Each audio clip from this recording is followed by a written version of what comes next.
Strategi dan penguatan Telkom Akses melalui 7S McKinsey. Berjumpa dengan saya Heribertus Baolile. Kita akan masuk ke dalam implementasi dari 7S McKinsey. Materi ini tentu sangat banyak benefitnya. Yang pertama, kita dapat membuat corporate adventure yang baru dan masih banyak lagi tentunya ya. Bagaimana kita dapat mengimplementasikan dari strategi terbarukan 7S McKinsey? Kita membagi dua bagian, yaitu teori hard element dan juga soft element.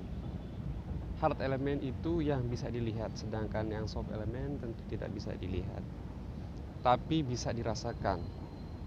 Horizon Product Development Market, Development Joint Venture, dan beberapa strategi yang ada. Nah, ini dari pemetaan jenis strategi, kita analisa apakah strateginya sudah up to date dengan customer yang dilayani di PT Telkom Akses. Sekarang Telkom Akses sudah mulai expand ke provider lainnya, sehingga perlu adanya inovasi baru yang digunakan dalam hal self-service. Apakah strategi dulu bisa dipakai? Nah, ini adalah tugas kita untuk mengevaluasi dan memapping dari strategi yang ada. Kemudian yang berikutnya adalah struktur. Untuk PT Telkom Akses yang menjalankan bisnis B2B, bisnis to bisnis di bidang pengembangan jaringan fiber optik dan pemeliharaan. Berikut adalah penerapan analisa 7S McKinsey framework berdasarkan konteks yang relevan. Telkom Akses adalah anak perusahaan Telkom Indonesia. Tadinya stand-alone sendirian ya. Sekarang sudah mulai mengaktifkan diri dari semua yang ada dalam Telkom Group menjadi satu kesatuan. Yang tadi disebut dengan pelayanan terintegrasi dari Telkom Group menjadi satu. Harapannya agar semakin lean, semakin ramping. Nah, ini kita tunjukkan dari core bisnis Telkom Akses, yaitu pembangunan dan pemeliharaan jaringan dan perawatan jaringan fiber optik. Kita dapat menghadapi tantangan zaman yang semakin sadar akan estetika dan lingkungan yang hijau. Bagaimana suatu organisasi ini dan organisasi kedepannya jadi di Telkom Akses sudah disiapkan, misalnya 10 tahun ke depan itu akan dibawa kemana, apa yang harus dilakukan oleh Telkom Akses itu sendiri. Nah, di sini kita sudah memetakan organisasi ke depannya untuk strategi. Apa itu 7S McKinsey? Framework untuk menganalisis strategi perusahaan tentunya ya. Kedua, membagi elemen menjadi hard element terlihat dan soft element, yaitu tidak terlihat namun dirasakan. Fokus Telkom Akses, inovasi berkelanjutan dan kolaborasi. Tujuan efisiensinya itu strategi dan daya saing pasar, dan juga di hard element masuk dalam strateginya itu kekuatan di Telkom Akses, yaitu dukungan Telkom Group, yaitu sumber daya besar, pangsa pasar yang kuat, kealihan dalam teknologi fiber optiknya, dan juga expand ke sektor baru seperti edukasi, kesehatan, industri, dan juga atau industri kreatif. Sedangkan kelemah di strateginya itu ketergantungan pada Telkom Group, sehingga mengurangi fleksibilitas inovasinya.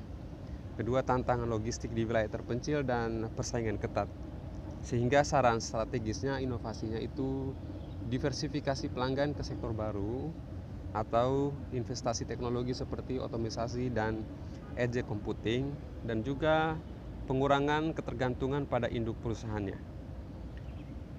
Kita masuk ke struktur, yaitu tentu memiliki kekuatan terintegrasi dengan Telkom Group, itu satu kekuatan Telkom Akses. Fokus pada proyek bisnis to bisnis dan proyek berbasis lokasi. Tentu memiliki kelemahan juga, yaitu birokrasi kompleks, kurangnya agilitas.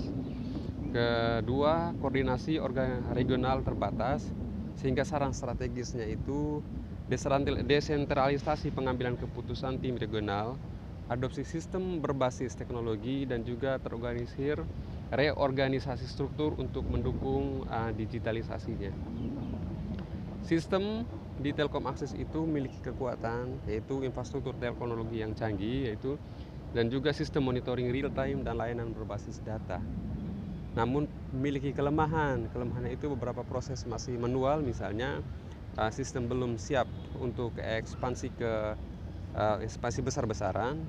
Ketiga yaitu sasaran strategisnya itu otomatisasi proses dengan RPA, misalnya investasi sistem berbasis cloud atau sistem feedback pelanggan real time. Sedangkan kita masuk ke soft elemennya, pertama itu style atau gaya kepemimpinan. Memiliki kekuatan gaya inklusif dan partisipatif, kepemimpinan berbasis data, komunikasi terbuka, namun memiliki kelemahan, misalnya konsistensi inklusivitas belum optimal, atau ketergantungan pada data mengabaikan isu-isu. Sarannya strategis yaitu pelatihan kepemimpinan untuk konsistensi, gabungan data dengan pengalaman pelanggan, gunakan platform digital untuk komunikasinya itu. Kemudian staff, kekuatan di staff itu tenaga kerja ahli di teknologi fiber optiknya, pelatihan berkelanjutan, dan juga rekrutmen spesialis teknologi. Tapi punya kelemahan, misalnya kurangnya fokus pada soft skillnya, ketergantungan tinggi pada tenaga ahli tertentu, sehingga kita memiliki saran strategis yaitu pelatihan soft skill berbasis simulasi, rotasi kerja, dan mentoring. Ketiga yaitu strategi resistansi talenta berbasis insentif. Kemudian di skill itu atau keterampilannya itu, kekuatannya memiliki keahlian tinggi dalam jaringan dan analisis data prediktif. Investasi soft skillnya mendukung kolaborasi. Kelemahannya yaitu kesenjangan keterampilan di beberapa lini. Kemudian kurangnya evaluasi keterampilan. Ketiga saran strategisnya itu upskilling teknologi baru, misalnya 5G, AI, dan lain sebagainya. Evaluasi keterampilan rutin, dokumentasi pengetahuan untuk mengurangi ketergantungan pada spesialis. Dan selanjutnya itu share value atau nilai bersamanya itu memiliki kekuatan atau komitmen pada inovasi dan pelayanan pelanggan. Fokus keberlanjutan, kolaborasi internal dan eksternal, tapi memiliki kelemahan, misalnya implementasi tapi inovasi sharing, keterlambatan, keterbatasan sumber daya, hambatan kolaborasi antar divisi. Saran strategisnya itu inkubator inovasi, pelatihan kolaborasi antar divisi, KPI berkelanjutan untuk mengukur dampak proyek hijaunya. Share value di Telkom Akses ini sendiri sebenarnya sudah bagus, yaitu pada akhlak atau akhlak BUMN-nya itu sendiri. Terima kasih.